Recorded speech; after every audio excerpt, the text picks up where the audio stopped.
That's really a very good experience, especially the experience from the international community, which I had no before. I mean, that's the first exposure, and also the side events.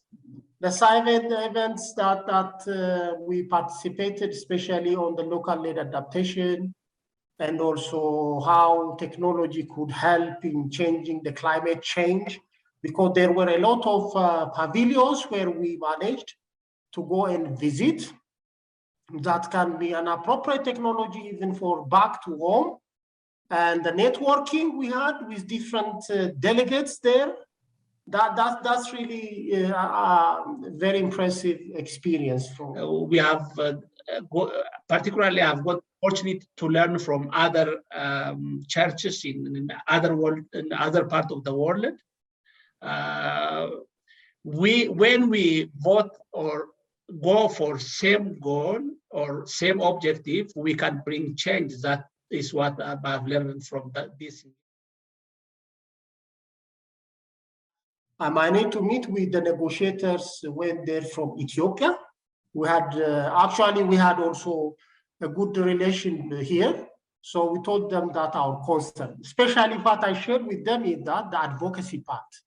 You see, the climate justice need advocacy, especially country like us. Our government had a very clear policy.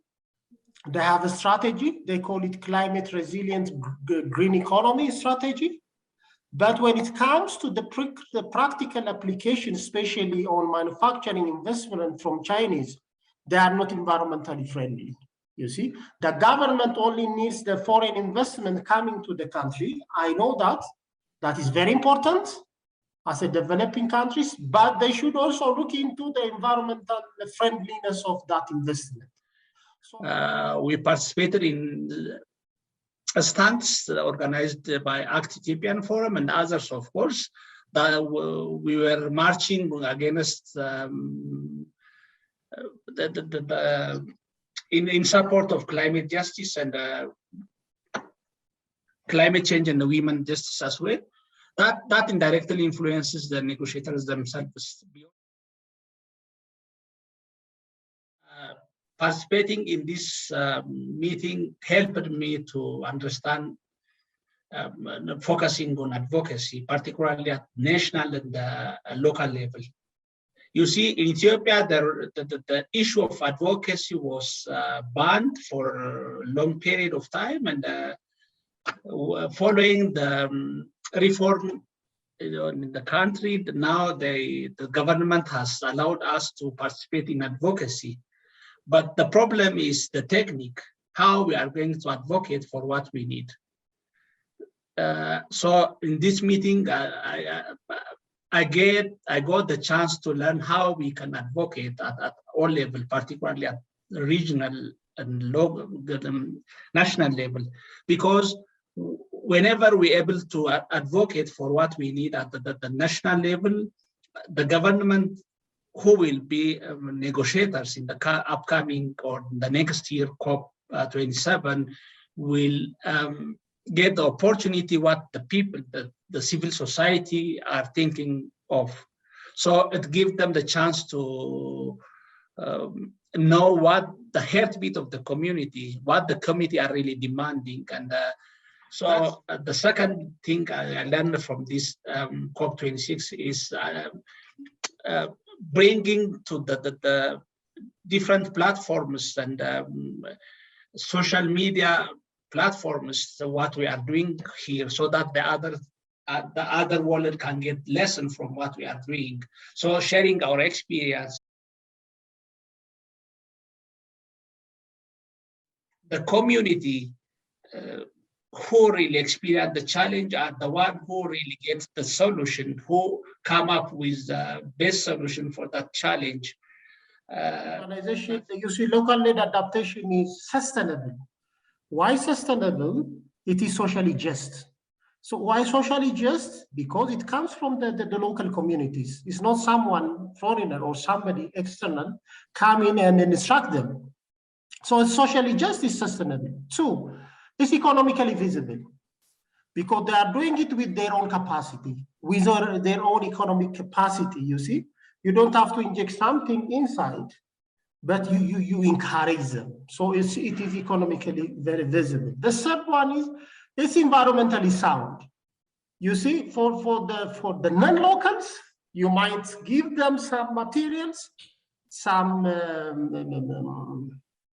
equipment, but this one is from their own you see, resource, which is environmentally visible and easy to access. Because of this, local-led adaptation is a priority even at national level, and it's very successful.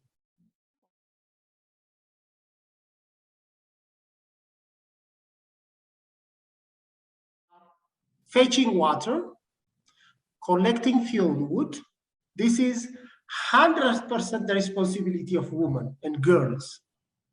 Because of the deforestation, because of the water shortage, the burden on women is very much high, because if they want to go and fetch water within like 30 minutes in the past, but now because of the global warming, the water table is now dwindling, they have to travel 2 hours and hours. The effect of climate change on women and girls is triple.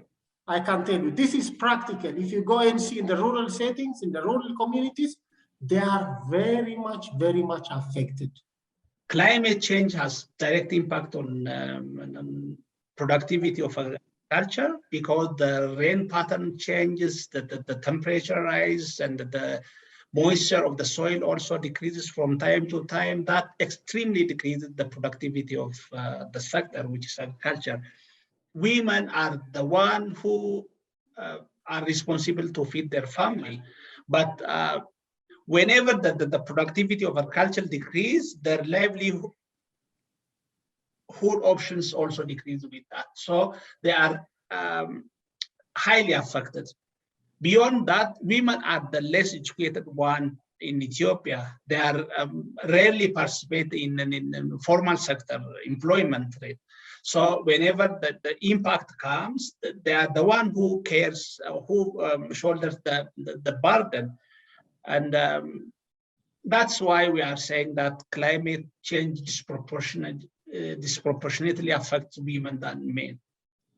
For instance, when the household income is decreased and the household is forced to drop schooling, for instance, sending the children to school, the female are the one who are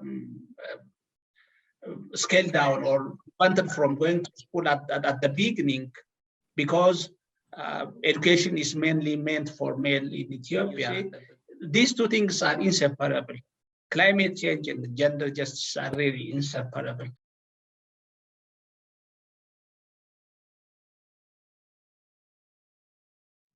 We need to focus on the local knowledge, the traditional knowledge the community have within their own community, so that they can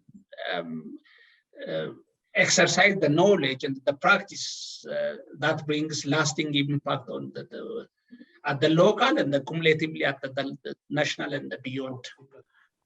It's good to swim together rather than sink together. Most are affected in the south, and the effects are very critical. It's about livelihood on the south. So I think in the future it's good to be more inclusive, so that you see, following that event, there will be some action that could be translated on the ground. Unless it's the approach global and inclusive, no one stay behind, I don't think the change will come. I mean that the solutions will come soon. Particularly in Ethiopia, almost all individuals are phase community, or they are a member of a church or mosque or some other religion. So we can bring change. So we can influence the governments at all levels, at local, national, regional, or global level. So the impact of the faith community on the issues, particularly climate change, is very big, and we need to keep it up. We need to push it a bit stronger to attain what we are looking for.